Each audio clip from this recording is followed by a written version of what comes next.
Welcome to Date Night with the Cooper. On this channel, we do film reviews and sometimes TV reviews.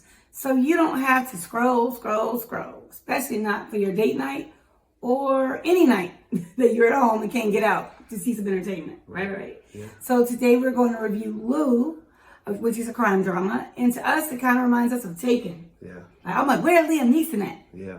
So it's kind of like that, but it's a gender reversal. Mm-hmm. First thing first, let's get through a little housekeeping. Please subscribe.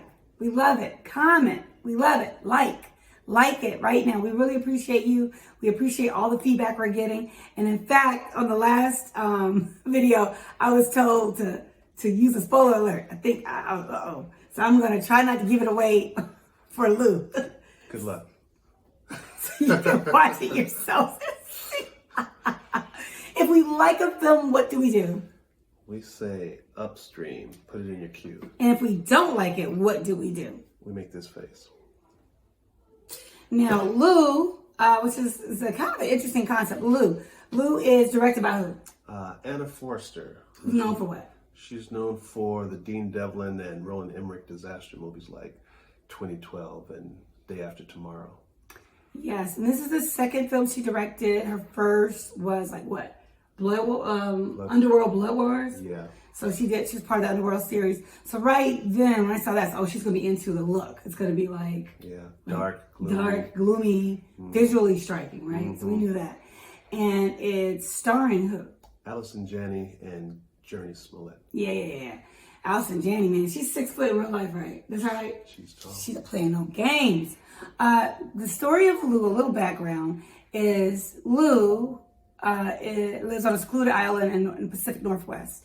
And she lives in a cabin, and all the kind of like the local people know her, like the sheriff, who comments a lot about her arthritis. She has arthritis. But she's like, I'm tough. And he's trying to, tell her, wear a copper bracelet. And she's like, I got this. They all seem to know her. And Jessie Smollett plays Hannah, who is her tenant, right? Mm-hmm. And she's a single mother taking care of her daughter, V. But what happens one night is that it's a bad storm, kind of like what people are facing right now with Hurricane Ian. It's a bad storm, and Journey Smollett's daughter, Hannah's daughter, her name is V again, is kidnapped in the middle of the night. And so she runs to her landlord, Lou, for help. But Lou and her don't have the best relationship. Like, Lou is kind of like hard, she's a woman of few words. And she's an interesting background. You're just quite not sure what it is from a few clues they've dropped in the beginning of the scene, the first act. But Jessie Smollett's character, Hannah, has nowhere else to go. It's a storm and her daughter's been taken. And there's something Hannah's not telling us, and there's a lot of something that Lou isn't telling us. Mm-hmm. And so the movie takes place where Lou is like, I'll help you find your kid. She's like, what? And Hannah watches Lou get geared up, and she's like, where'd you learn all this? And Lou says, the Girl Scouts. Well, I was a Girl Scout. One-liners. Yeah, one-liners, right? I said, it's an action film. It's going to be some, BADASS type action going on in here. Okay, Ralph, let's get ready. Mm-hmm. So what we like to do is ask kind of a few questions when we watch a movie. Number one, do you think it was a good screenplay? What are your thoughts? The script started off extremely strong. I'd say from the inciting incident up to the midpoint, it's a really strong film. I bought the characters. I understood the storyline. I understood the relationship between the two protagonists. But then after around the second turning point, it started to really get a little muddled. Yeah. In Act 2? So in Act 2 in this film is probably when I started to multitask. So if I'm watching a film and I start to plan our grocery list, or I start to answer some client emails or something like that, that's when you know. Yeah. Just when I might get turned up that heat a little bit. But then it got good toward the Act 3. With the closure, it was pretty good. I won't spoil it. Yeah.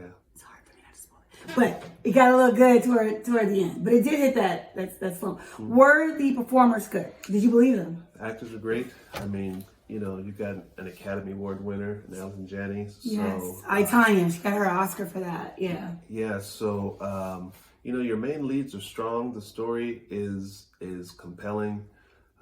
It's interesting. There's some elements of it that I just don't know if I buy. The fact that she was older and fighting with the arthritis and kick and tail. Yeah. Was that part of it?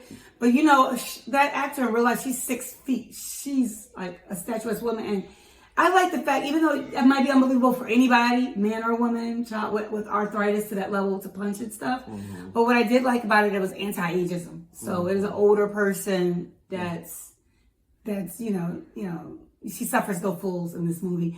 And there are scenes, I won't spoil, there's a scene where she uses that to her advantage where you're like, oh, you playing the grandma card, you know, to get people to do what she wants. Mm-hmm. Mm-hmm, mm-hmm. Yeah, you know, and you know, they make it believable as far as the story is concerned. I just don't know if I buy it. You buy it, yeah. I understand that. Do you think it's good for date night? You know, at the beginning of this video, I was trying to decide if I actually liked the movie or not.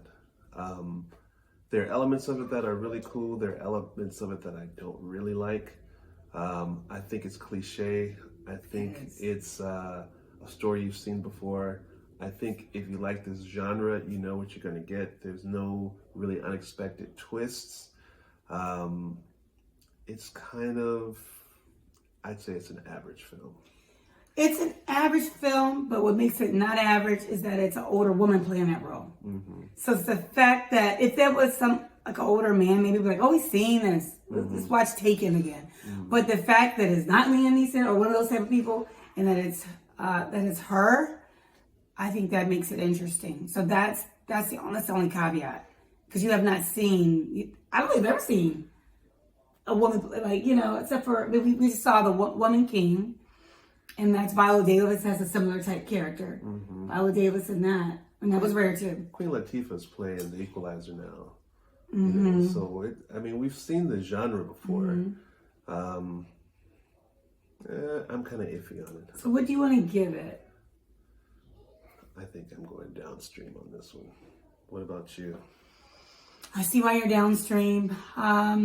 Look, I think if you want to kick back and relax and watch a thriller, because the first 2 acts are really intense and it is beautifully shot, and they're sliding down hills, and if you don't know, you don't know if they're gonna make it cross bridges with like rushing rapid waters underneath. Don't say too much. So again, it's Act 2. It's Act 2.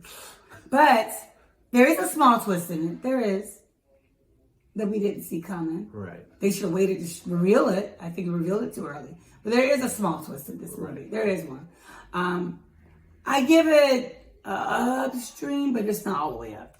It is upstream. All the way up. Yeah. If you know, if it was Elvis, we were all the way up.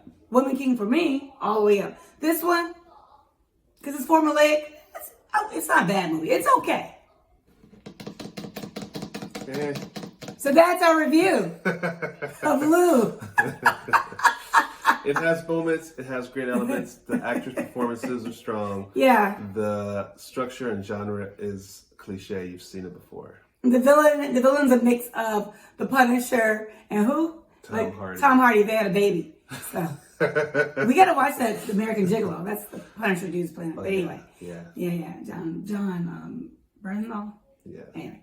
All right, guys, that's our review. Stay safe this weekend. Stay safe. We will see you soon. Bye.